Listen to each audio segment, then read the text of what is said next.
This one is for you. If you wake up every morning fighting a body that feels like it's working against you, or if you love someone who does, I want you to know something. You're not imagining it. You're not being dramatic, and you're not alone. May is both Mental Health Awareness Month and Lupus Awareness Month. And I want to speak to the people living inside these conditions. It's not just about them. If you have lupus, you already know what it feels like to look fine on the outside while your joints are screaming, your hair is falling out, and your body has decided today is a flare day. You know what it's like to cancel plans again and feel guilty about it. You know what it's like to explain your illness to someone who says, but you do not look sick. And if you are living with someone, or if you're living with depression or anxiety, you know what it's like to carry something invisible, to smile through it, to hear just think positive from people they've never had to fight their own mind just to get out of bed. Now I want to speak to the caregivers, the partners, the siblings, the parents, the friends who show up. You're doing one of the hardest jobs in the world, and nobody is giving you a certificate for it. But when someone you love has lupus or a mental health condition, you learn very quickly that love is not enough on its own. You need information.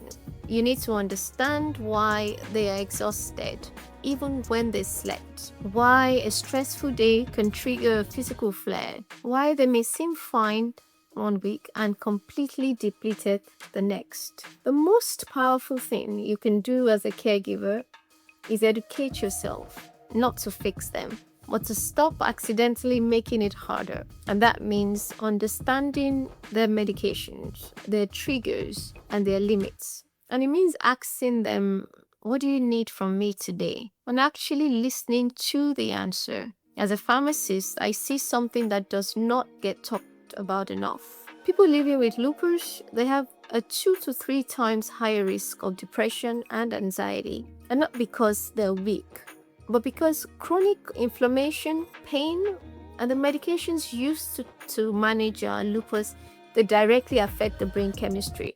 So this is biology, not attitude.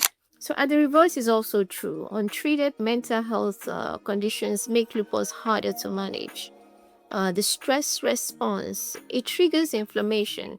The isolation, it worsens fatigue. And these two conditions, they're deeply connected and both deserve to be taken seriously. So what can you actually do? There are 3 things. The first one is, if you're a patient, please bring your complete medication list to your pharmacist. Not just your lupus medications, everything. Because some of the most common supplements and even your food, they can interact with your treatment in ways that make your symptoms worse. So your pharmacist is one of the most underused members of your care team. So use us.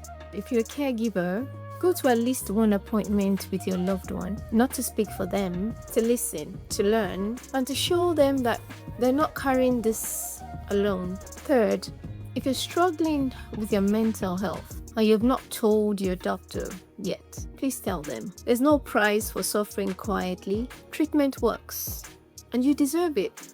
And this May, I'm not just raising awareness, I'm raising my hand and saying I see you, whether you're the one fighting or the one standing beside someone who is.